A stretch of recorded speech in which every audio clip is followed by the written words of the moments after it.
You're listening to The Upland Rookie, a podcast presented by Upland Brits, B Pro Kennels, Final Rise, and Anook Shook Professional Dog Food. And you're listening to episode 74. It's a part 2 episode with Kelli Aitken from Quantanas Irish Setters.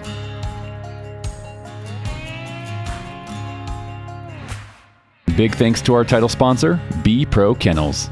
B Pro Kennels is a small business creating ultra high quality and custom dog boxes for the gun dog owner like you and I. No matter how big your string of dogs, B Pro Kennels will make sure you have a box that fits your needs for you and your gun dogs. With an innovative storage design and built-in solar panel and battery bank for quick access to charging accessories like dog collars, lights, fans, you name it. This is a dog box unlike anything you've seen before. Check them out at bprokennels.com. Oh, and they're made right here in the USA. This podcast is also presented to you by Final Rise. All good things start with a solid foundation. At Final Rise, all 3 of their premium Upland vests are built around the foundational waist belt to provide you all-day comfort and endless customization. With a secure waist belt and thin, high-quality shoulder harness, this is the vest you can load down with birds and walk all day in. Final Rise is creating high-functioning Upland gear that delivers comfort, balance, and a lifetime of memories. Check them out at finalrise.com. And this podcast is sponsored by Trinity Bretons, home of the Épagneul Breton, also known as the French Brittany. All Trinity Breton dogs are from champion bloodlines that are field tested and family approved. For over 33 years, Trinity Bretons has worked to offer you the best bred Épagneul Breton in the country. Trinity offers puppies, the Trinity Upland Academy with George Hickox, started dogs, stud services, and a whole lot more. Check them out at trinitybretons.com. Hey, what's going on, everyone? Welcome back to the Upland Rookie Podcast. I'm your host, Will Larson, and we got another good one for you today. This is part 2 of a 2-part episode with Kelli Aitken from Quantanas Irish Setters. I had such a good conversation with her. There's a lot of good content to our chat, and so decided to break it up into 2 parts. So if you haven't listened to the part 1 yet, episode 73, I'd suggest pausing right now, go back to episode 73, listen to that, and then jump on back to number 74.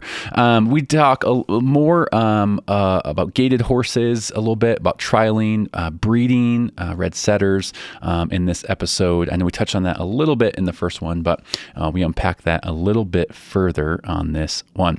Other than that, I'll keep this intro pretty short. I know I got some really cool guests coming up here in the next couple weeks. February is going to be a busy one.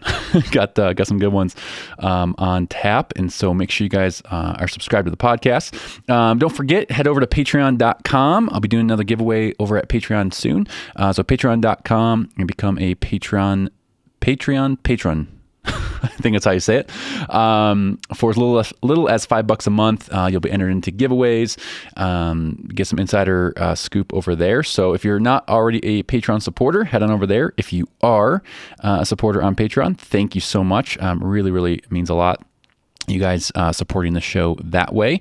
You can also support the show by subscribing to the podcast, leaving a rating and review, and also sharing it on social media.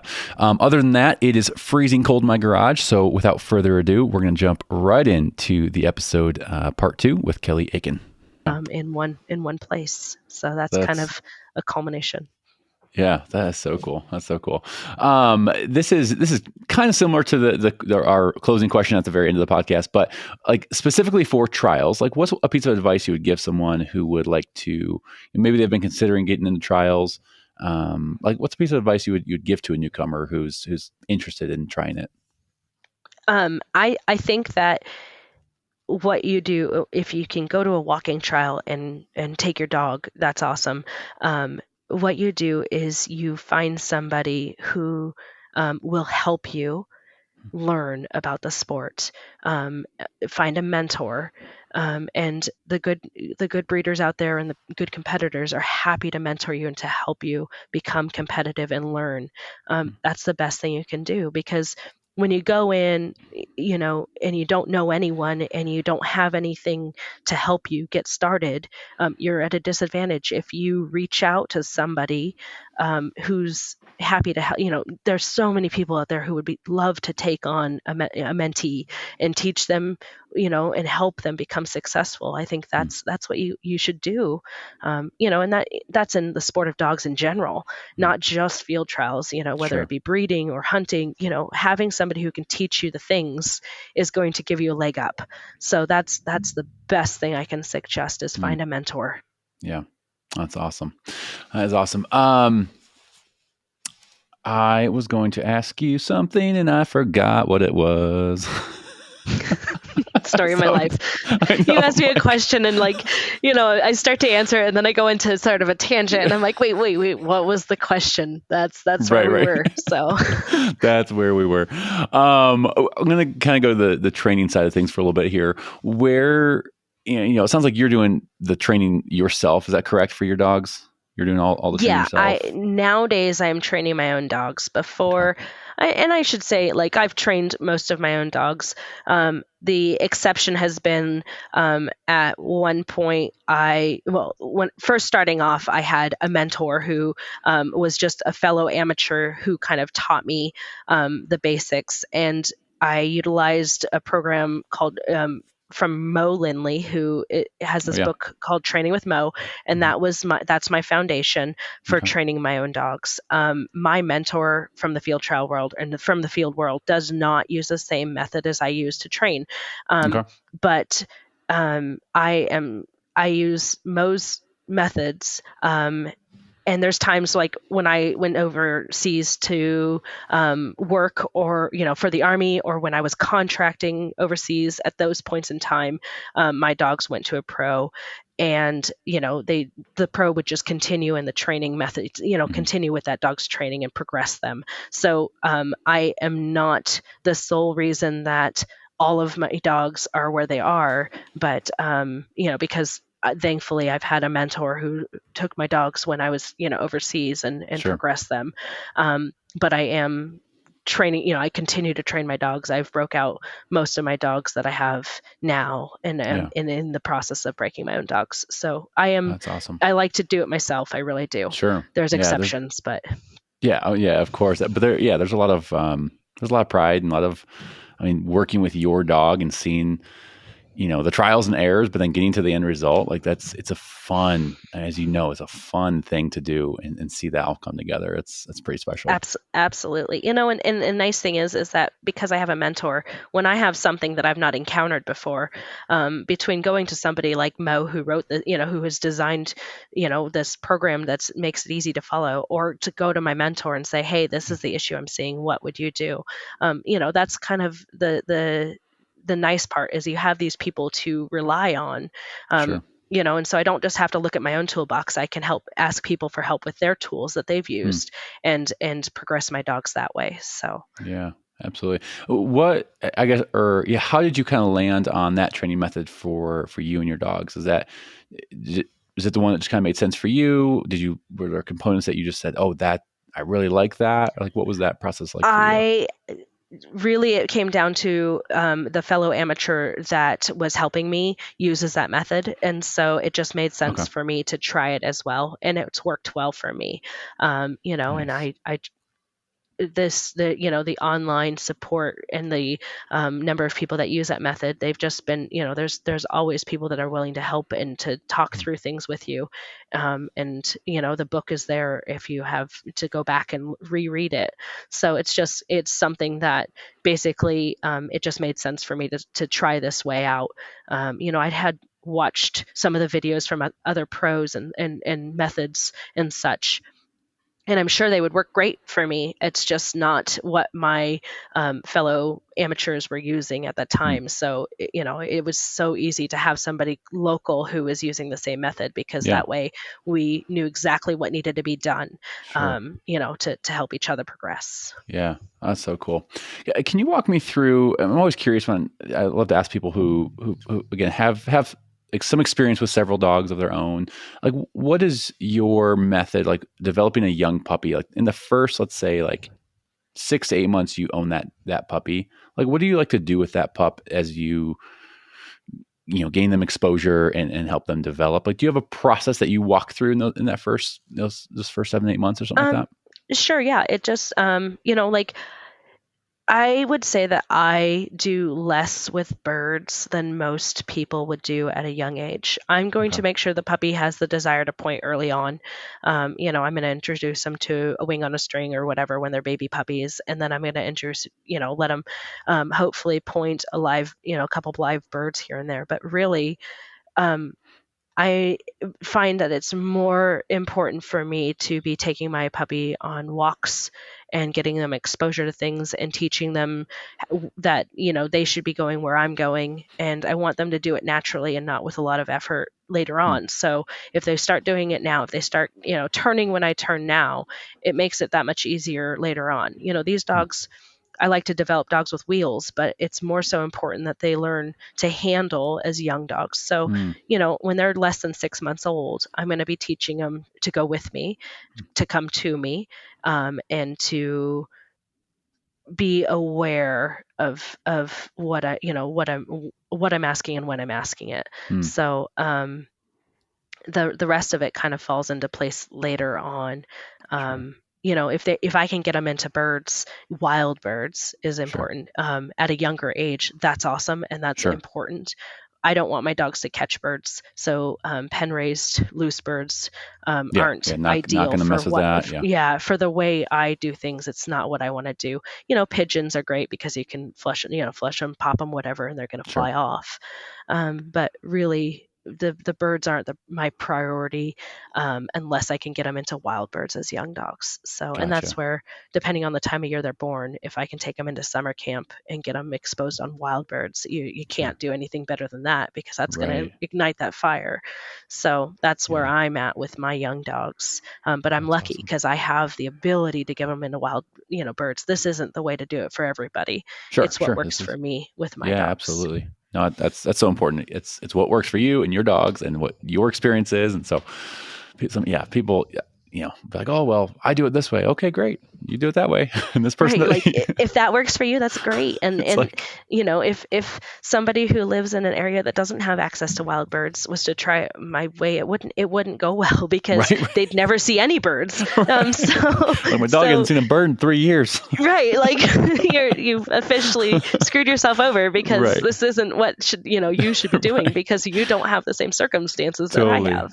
Totally. So Are you? I'm just curious. Are you a believer in like pigeons out of a launcher or foot trap or anything like that? yeah, absolutely. Okay. And when it comes to the breaking process, I'm going to be doing Okay. launcher. I'm going to use launchers because the minute and as the Maurice's book will tell you, the minute that dog starts to progress on that bird or whatever, you're going to need to get that bird out of there Hmm. because the bird is what's teaching that dog not to take that step, not me. Sure. It's they're learning from that bird. So yes, Sure. absolutely, pigeons are very important. Yeah. Wild birds are going to essentially, hopefully, do the same thing, but pigeons Sure. is where you can really get that timing down. Yeah. Yeah. Electronic release, like, yeah, one little Yep. step, bird's Yep. gone. Bird's gone. Fun's over. And yeah, well, that sucks. So Yeah, exactly. exactly, Sorry, bud, exactly. but you did that to yourself. Right, right. When, again, generally speaking, like, when will you go through the formal breaking process with one of your dogs? When Year, the two dog's years, ready. 3 years? Okay. With this breed, with Irish setters, they are late maturers. They're not, and I say that in general. Sure. There's exceptions to every rule. I have a Yeah. dog who essentially broke himself at 12, 13 months old. He wanted to watch the birds fly away. Like that was, once you told Hmm. him that's what he was supposed to do, that's what he did. Wow. That is not the rule. That is the exception. For the most part, I'm looking at starting to break them out, starting to teach them to stand still through the bird flying away. We're going to be learning that somewhere after 15 to 18 months. And I would like it to be understood by the time they're 2 or 2 1/4. I mean, Sure. it just depends on when they were born because there's certain times that I'm able to do more with them than Sure. less. So, summer camp and winter camp are the ideal times for me to really get some fine tuning. Yeah. Otherwise, we're hunting, and that's a Yeah. hard time to expect a dog to be broke. So, Right. Right. every dog is It's a little different. difficult. Yeah. So, yeah. Absolutely. Do you have a favorite? Like, if you're picking up a new puppy, like a spring puppy, a fall puppy, where's your like Um, your ideal? Ideally, they'd be born shortly after January 1st. That's the like for between January 1st and the 5th, or Yeah, yeah, that's ideal. It maximizes the amount of time that I can progress them as a derby for American Field. Oh, okay. In the grand scheme of things, it doesn't matter. My favorite event is the Irish Setter National Field Trial, and they can run in the Derby until they're 2 years old, and that's in early November, late October, and they Mm, can run in the Futurity the year right before they turn 3. So if they're okay. born after November 15th, and that's great, but really if they're born January 1st or thereafter, it really gives me the most amount of time. I can have the oldest dog going into that event, Yeah, which that's means they're going to cool. be more mature and have a better, usually more developed. Yeah, So that's kind of the best time frame for me, yeah, yeah, overall. yeah. That's cool. That's cool. Well, let's get into these Irish setters a little bit more. You are officially my first guest that owns Irish setters, so congratulations on that. First hey, off, hey, there's just so many of us. you're So right. Tell us a little bit more about, I guess, from your knowledge, your own experience. Like, tell us a little bit more. Give us an overview, maybe, of the breed, if you could. well, So, like I mentioned, this breed is tends to be slow to mature. But what I think, as a whole, they can lack resilience. So it's really important that you go to somebody who's going to work on resilience, want those tough dogs that can take corrections and go forward and train well, because I've seen Irish setters that you make a correction on and they just quit, and Mm, that's not the kind of thing we want. So if you're looking at this breed, you want something that is trainable, and is a little tough, or has that toughness. So that's a bit about the Irish setter in general. Is It's not super common to mm, find that. They're not all like that. okay. They tend to want to do a job. They have a good work ethic. They like to go do things. They also really do well with a lot of excitement in their lives, and positive Mm, things. mm, I like to produce dogs who like to have a job and like to do whatever it is that you ask of them, whether mm, it's go on your walk to a certain place, or learn agility, or do basic obedience. Like, they like to have things information and work put into them, because mm, that's going to increase their quality of life, and they tend to thrive when they have that input. mm, So, but this breed, you're going to have a bit of a variety between the show style dogs and the field bred dogs. Show style dogs are going to be much larger with more hair, okay. and the field bred dogs are going to be smaller with less coat. So, Okay. they tend to be pretty even on the health end of things. We're going to see some cancer and whatnot. We don't tend to be as prone to things like bloat, because the field side is not quite as deep chested Okay. as the show side. So you'll see a little less likelihood. It's still there, but Okay. it's not quite as prominent. So, And the field dogs, again, female, male, average size of one of those, or take a couple of your dogs. Like, what okay, size are we so talking? my males are going to probably average right about um, 45 to 50 pounds, maybe Okay. 53 pounds. Um, my females are going to look to be right around 35, 37 pounds. That's Okay. really the average weight that I see. And I want a little more size. I would like to breed towards a little more size, and I have bred to slightly Okay. larger field dogs to get that size, but it doesn't always work out like that. Sure. I feel like if you go too small, you can't push through that cover that we're Mm, hunting so often. mm, And if you go too big, it can be really hard and a lot of effort to go for as long as I like to go. So, mm. it's that fine middle medium that I'm really shooting Yeah. for. So, I'd like my females around 40 pounds, and I'd like my males around 50 pounds. That would be pretty ideal for me. Yeah. Yeah. That's pretty cool. Are they? I know you mentioned their like with their temperament a little bit. Are they comparable to a Brittany? And like some people will say Brittany's are soft. If you're too hard on them, they might shut down. Is that kind of what you're talking about with their temperament, Um, or would you say they're yeah, different like than a Brittany? well, I haven't ever trained with Britneys that I can think of, so it's hard for me to really Okay, fairly analyze that. But what I do know is that there's I want my dog to be able to like I've seen Irish setters that when you correct them with a very, very low stimulation or make them do it the way they're supposed to do it, meaning like set them back on a bird or sure, however you're going to do your correction, whether it's a hands-on or if it's a electrical sure. situation. There's Irish setters out there who can't take that, who don't take it well. Hmm, And that's something that we really need to steer clear of because, if you can't if this dog can't train, if it can't, even if you're being super light-handed, if they don't want to do it the way you want them to do it, then why should we be, why do we breed those? We sure. shouldn't be perpetuating that. And I've produced dogs who don't want to do it the way you do it, and they shouldn't be bred. They should be, neutered and placed in a pet home, and that's probably going to be the best thing for them. Hmm, But so they can be stubborn, and I think that's probably just as common as soft in this hmm, breed. okay. So we just have to be aware of what's out there and what we're Yeah, producing, and try to produce dogs who are more better able to want to do things the way sure. we want to do them. Absolutely. So In your breeding program, what are some of the things? Like, is there anything you're looking to improve overall in the breed? Like when you're deciding breedings and who you're going to breed, um, are there things in the breed that you want to improve that need to be improved or anything? So I think for my dogs, what I need to improve is the ability to be broke out a little earlier. Hmm, I'd like my dogs to be broke, by 2. I think that's reasonable. I think I should be able to start to break them a little sooner.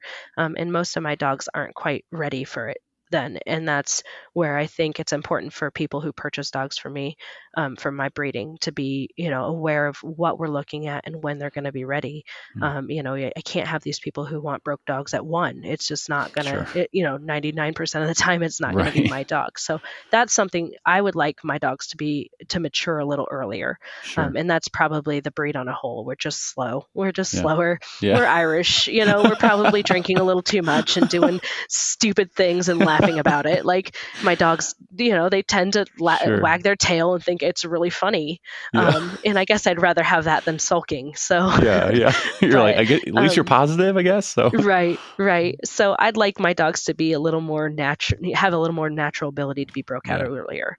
Um, So with that's what that, I as a breeder, someone who's breeding these dogs, then does your mind then go to, okay, I want to find another, high quality field setter yes. that is just that matured earlier and the parents matured earlier? Is that kind of what Yes, you're looking like for? that's a direction that I've gone in my breeding program. I've acquired a female from a line, and this female was able to be broke out really early. She wanted to be broke. She wants to do it right. Hmm. I acquired her. I'll add her into my program, and I think she is going to breed really well into it. And hopefully, she's going to be prepotent for that trait. And Yeah. I've also bred one of my a bitch reason. I've bred her to a dog from that same kennel who his lines through and through. They're broke as derby dogs, so they're broke before they're Hmm. 2. They're doing, they want to do it right, and they also have a little more run than I've had in the past, and that's important for me because I like the bigger running dogs. So Yeah. I'm trying to get those things, but I'm also trying not to lose what I have, Sure. which I think I have those darker colored dogs. I have structurally sound dogs. I have Hmm. dogs that are passing their health testing. So, Yeah. it's you gotta hold on to some of your The things. good And components. Yeah. yeah, yeah, it's really important to maintain what's important to you and Yeah. still try to improve the breed. And I think that's in any dog breeding situation. You're trying to reach that standard, but you're also not trying to not lose certain qualities that you like so much. So Yeah, absolutely, absolutely. And again, and you talked about range a little bit. Is that going to really vary across the breed in general as well, or are they a a rangy dog. No, it's all over the board. Okay. Even when I breed my biggest running dog to my biggest running dog, there's going to probably be one puppy in the litter who's going to, be 100-yard dog, just Yeah. a gentleman's gun dog. Sure. That isn't going to reach out as far as I want. Yeah. And then on the other end of the spectrum, there's probably going to be a dog in that litter who's going to be like, I don't give a heck where you are. I'm going to go run as big as I'm going to go do what I want. Sure. So it's that's the challenge with this Sure. breed is there's not a lot of predictability. There's certain breeders who do have that predictability and who have that tightly bred situation, line bred kennel, and Yeah. I'm still working to find components to help fine tune my own breeding program. Yeah. So yeah, this but as a whole, this breed is all over the place, Yeah. and that's just the way it is. And I try to tell my own, my buyers that, the more you put into these dogs as babies, the more you work with them Mm, and teach them how to do it right, the better they're going to sure. be and the easier they're going to train later on. Yeah, absolutely. How do you know they? How would they compare to a English setter as far as I guess temperament, hunting style? Big difference, similarities. I think that they're going to be very similar in the hunting style and application. And independence is if for the most part, the dogs I'm producing, I'm going to say they're equally as wide on that independent range. You'll get some that are bigger running, some that are Sure. closer hunting, so on and so forth. They are going to. I expect my English, like an English setter, to be more steady quicker, be ready to be broke quicker. That's Mm, not always the case, but you know, I'd like to say there's a lot of dabbling between the English setters and the pointers in the breeding world. And so I mm, expect my English setters to be more like, more prone to being broke early on, and be more staunch naturally early mm, on. These Irish setters are going to take, if you're going to have them broke through the flush and shot, you're going to have to put that into them. They're not naturally going to be like, okay. they need that work. So English setters are going to be easier to train for an average hunter or an Okay. average person. Gotcha. Hey, gosh. Well, those Irish setters, they are beautiful dogs. I will say They they are stylish. Their coat, their pretty color, dogs with their a pretty build. girl and a pretty horse. Yeah, yeah, yeah. I'm I kidding. was talking I'm about the dogs. kidding. I'm talking about the dogs are Okay. freaking awesome. It's the Uh, worst when a judge comes up to you after an yeah. event and says, "Yeah, but your dog sure is pretty." I'm like, "Well, thanks. That Oh, didn't help me today." oh, So no. Just I no. try not to get Just don't offended say when someone's like, right. "Oh, it's so pretty." They just look like badass dogs, honestly.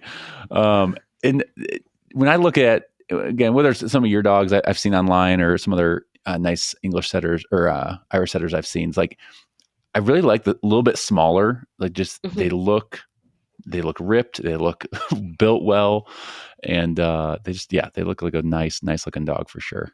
Thanks. Yep, we like our dogs, that's for sure, and I Yeah, like them. I like them to look good. They have to yeah, point birds and they have to look good. So, yeah. That's awesome. I feel like I have one more training question for you, but I don't think I do. Yeah, yeah. Um, are they're not a very common dog, correct? correct. Okay, because I haven't personally seen a lot of them. You don't hear about them a ton. Is that just are they kind of a would you call it like a niche breed or a Um, I mean, I hope not. It's hard to be a niche breed.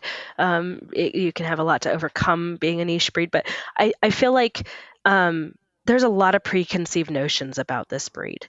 hmm, A lot of people assume that because I have AKC Irish setters that they are big and dumb and don't know what a bird is, oh and really so on and so forth. So there's a lot of these people that have heard from their brothers, neighbor's uncle that these dogs are very reliable not source by the right. way, Yep, yep. very Verbatim reliable. that Uh huh. they know what they know. Mm, But they've heard such and such about this breed, so it's that's probably the hardest part to overcome is hmm, what Bubba said once about the Irish setter that they saw that lived down the street. So it's just that's the handicap. Um, they're bird dogs. And they better be bird dogs. Yeah. And you get the challenge of some people that have bred for the structure, for the show world. But Sure. even most of those dogs should point birds. I mean, it's there. Mm, I've owned them. I know that they can point birds sure. and they hunt birds. They're just not going to do it quite the same as my dogs, but they Yeah. still better be bird dogs, and they are. Most of them are. Yeah. So. That's awesome. Do you show any of your dogs, or are they just strictly field? Every dog that lives with me right now is strictly field. I Okay. still co-own a show dog or two, but they don't live with me. I will Okay. show them, once a year at the national dog, Irish Setter National Dog Okay. Show. But for the most part, no, I don't show my own dogs. I don't own, I own, but I don't own. I know Yeah. I own them, but I don't own them. Like Yeah. they Yeah. live with their co-owners. They're happy there. Gotcha. They're, Gotcha. that's their world. Okay. And then last thing I was going to ask before we kind of wrap this thing up was, will you raise any litters now that you're on the road and traveling? Like, how will that look for you guys It's raising a quite litter? challenging. I have 3 8-week-old puppies right now. Oh, And it really? has been, yes, Oh, wow. it's been challenging. I was bummed when she only had 3, but I think that was the biggest blessing I've ever had in my life. Can you imagine if she had That like was 10? it was spectacular. Thank God for 3 puppies. So we have made it work. Luckily, our horse trailer is big enough to have like a whelping box, which is now the puppy box. Like we've made it taller, so Sure. it's where they sleep and such and eat. They're learning to be house dogs. They're being crate trained. I'm taking them on truck rides and stuff every day.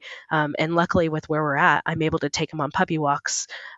Just recently was able to start doing that because I had their first vaccination. So Sure. we're doing puppy walks and stuff. So I've made it work. Yeah. I will not do another winter. Like I like winter litters. Oh, I winter do while not you're like traveling. winter litters while we're traveling in Oof. this. That's It gotta be is tough. not, yeah, because the minute the weather's bad, they're stuck inside this horse trailer, and that's not Yeah. fun. So That's gotta um, be tough. we will do another breeding in this trailer. It will not be a winter In the litter. winter. I Okay. will guarantee You're you. like, I can, It yeah. will, yeah, like it will not happen again. So, but this was a situation I had to breed this bitch because she had pyometria last time, so I didn't have a choice. I Okay. had to breed her as per my repro specialist. So, What can you explain what that means exactly? like pyometria is an infection that they have Okay. after they come in heat. They can get pyometria. It's one of the Oh, okay. risks of keeping an intact female. So we treated her through the pyometria, but in order to increase increase our chances of having a healthy cycle again, we have to breed her the next Oh, cycle, and wow. we did. Okay. So we bred her. She had 3 puppies, and life is good. She's healthy. The puppies are Yeah. healthy. Oh, That's good.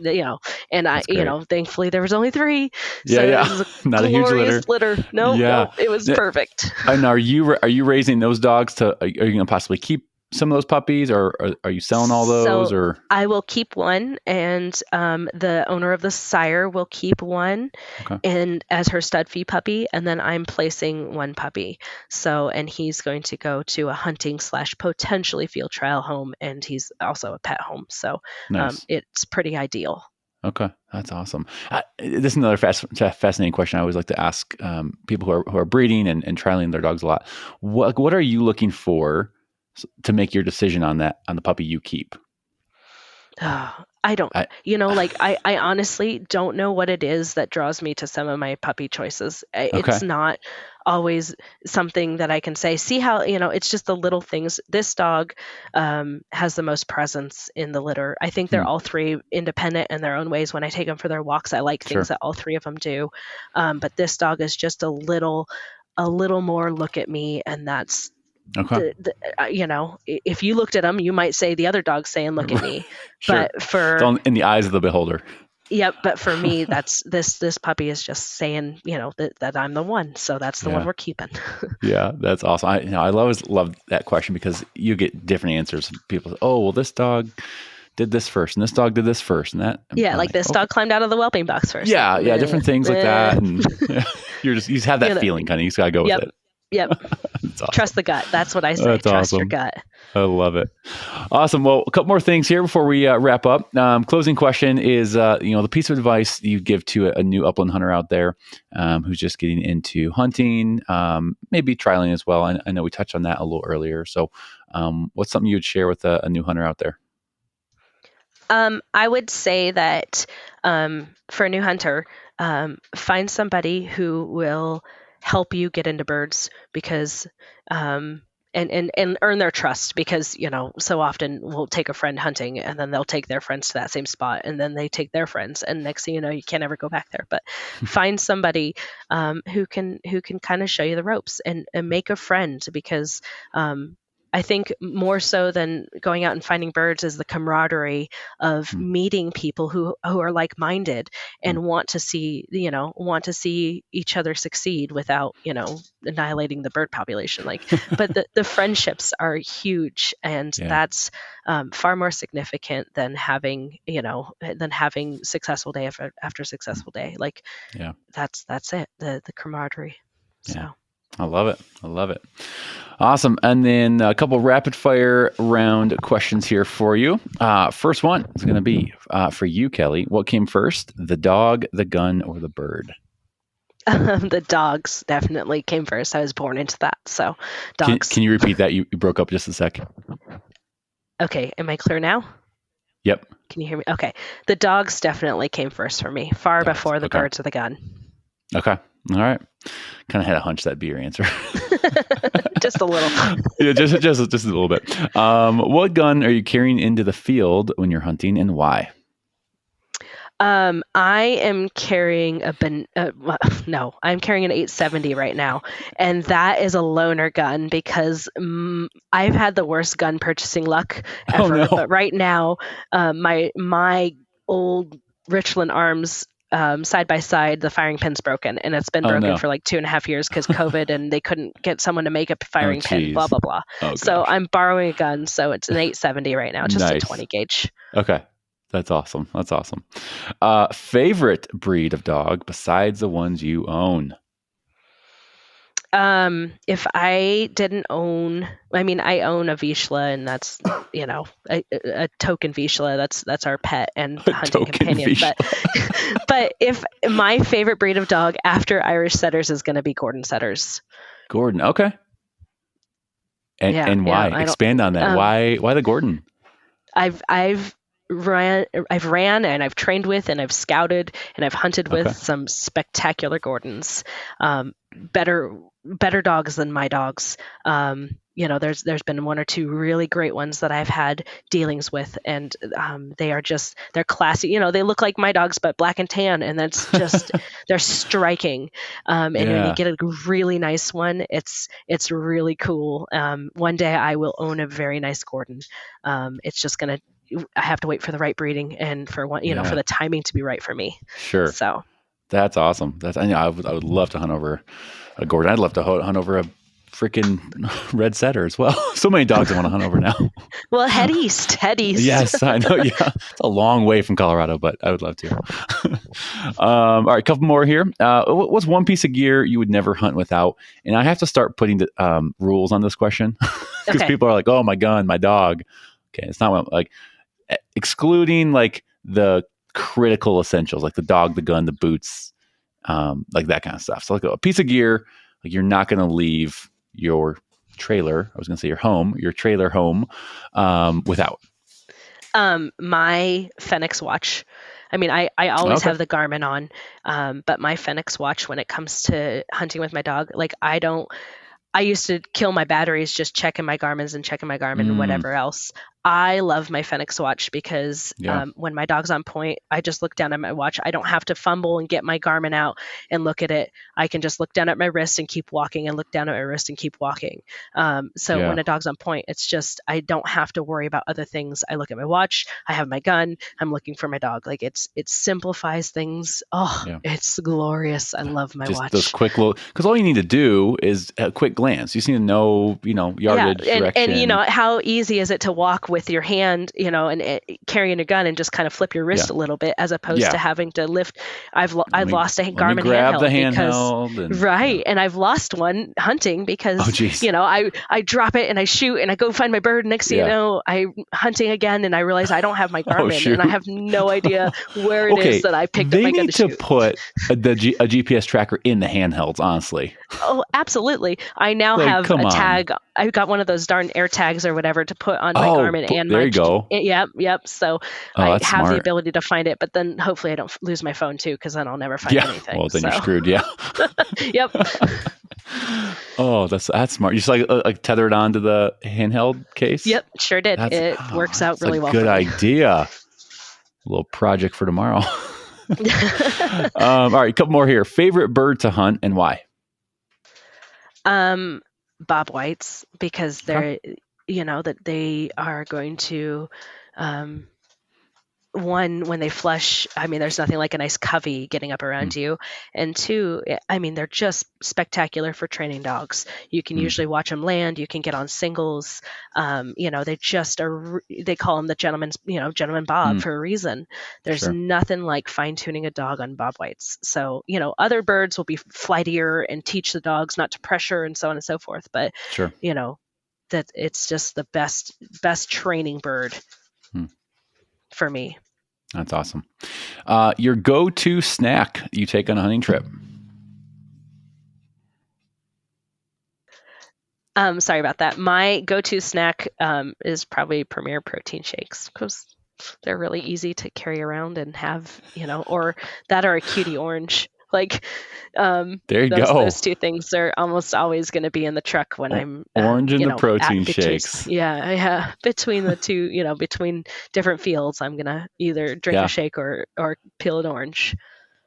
Yes. I'm a big fan of those shakes as well. I have a whole bunch of them in my fridge in the garage. But the other day, here's a little pro tip for everyone. This is bonus material for everyone out there.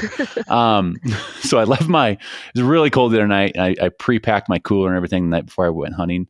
So I had the shake in the cooler outside. So in the morning, I'm drinking my protein shake, driving to my hunting spot, and it was a little chunky. Like it was just a little frozen and chunky. Just wasn't a great experience. It just was not.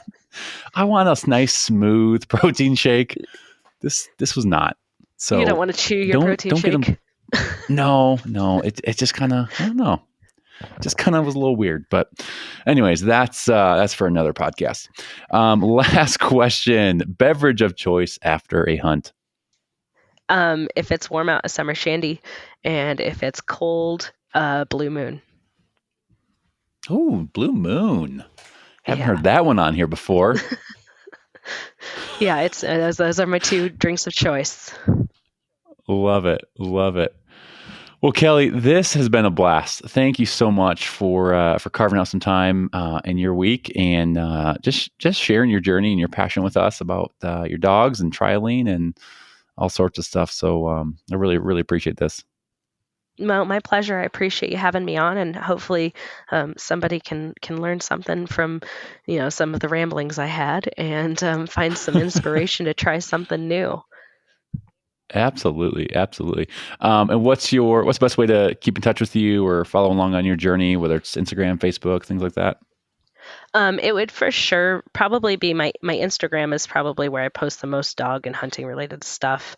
And for that, it would be Quantonas. It's QUANTONAS_Irish.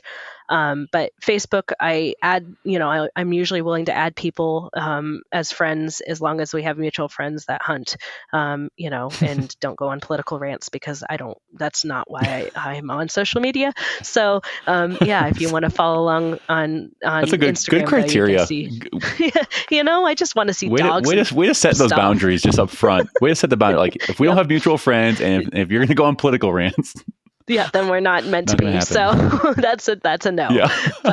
But yep, that's between those two areas. That's where you can see the most content from me. My husband documents a That's lot of our awesome. field trials and our travels and our hunting and horseback stuff on his Oh, YouTube. nice. And that's Redbeard Oh, cool. Outdoors. So if anybody wanted to watch field trial Red videos, beard. see Redbeard Outdoors. That's his YouTube. Okay. And I can send you a link for cool. that so you can have it. But it's That's awesome. he does all kinds of like shortened down field trial stuff, so you can see what it's like what it happens at field trials without having to go and attend one. You can really kind of get an idea of what it's all about. So we have lots of bird dog stuff on there on his YouTube. So that's what I would encourage if somebody wanted to see what it was really like. Yeah. I will link that in the show note description. So awesome. If people want to check that out, they can take a look, and I think that'd be really cool. Cool. Thank you very much. And then last question I got to ask before we hang up is Quantanas Irish. What is that? So my grandma, who just passed away 2 weeks ago, was the reason. She was a professional AKC dog handler, and she had 3 dogs, Quanta, Tonka, and Ponderosa, and they were she used their 3 names to come up with Quantanas. It was Quantanas German Shepherds, and that was back in the 60s and 70s. And so when I finally started breeding Irish setters, I couldn't figure out what my kennel name was going to be, and I realized, I'd be stupid to not use her kennel name, because that's the reason I'm in dogs. Kelli, we're just gonna have to back up real quick. Okay. So when just pick up from the 3 dog names. Okay. So she had 3 German Shepherds named Quanta, Tonka, and Ponderosa, and she combined their 3 names to make Quantanas. And so that was back in the 60s and 70s. And so when I started breeding Irish setters, I thought to myself, I need a kennel name. And so that stood out to me. I was like, well, there's no reason I can't use her kennel name and kind of carry on that legacy, because she was long done breeding dogs and competing. Sure. So I took over her kennel name. It was Quantanas German Shepherds, and now it's Quantanas Irish Setters. Oh, so that's really cool. Yeah, it's a family special. name. That is special. I love that. I've always wanted to ask you that, and so I'm glad I got to do that. Yeah, I appreciate that. Yep, it's very important to me. Of course. I'm sorry. It sounds like your grandma recently passed. That's always hard to. That's she's the reason I am in dogs, and so I am very grateful for the time with her. Yeah, absolutely. Well, Kelli, thank you again. This has been so much fun, and we'll talk to you soon. Take care. Thank you, Will. Thanks.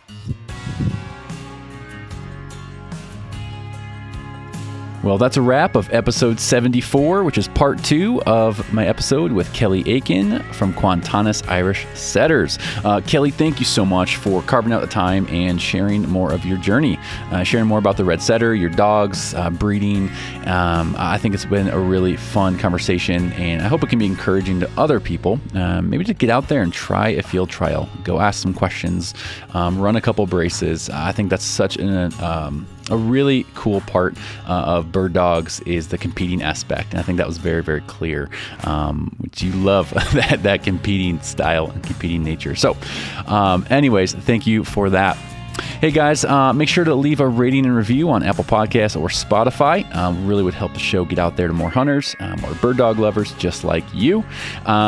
Stay tuned next week. I got a great conversation coming up with Jared Wicklin from Pheasants Forever, talking a lot about habitat, public lands, and a little preview of Pheasant Fest and Quail Classic coming up in February. So stay tuned for that episode. And until next week, go put some miles on those boots and follow your favorite bird dog. Take care.